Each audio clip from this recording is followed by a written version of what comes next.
Hi, this is Mike from Mobile Auto Service. We're out here on a customer call for a dual axle trailer complaining of an air leak on the tank. Let's go ahead and get air supply to the system, double check and find where it's coming from.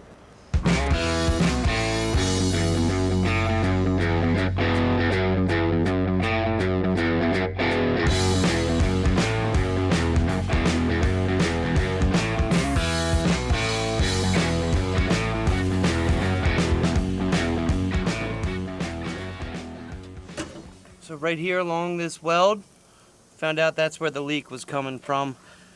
Seems like it's separated a little bit. Just gonna get all these fittings off, get them replaced. Now we're all set to throw the tank back in.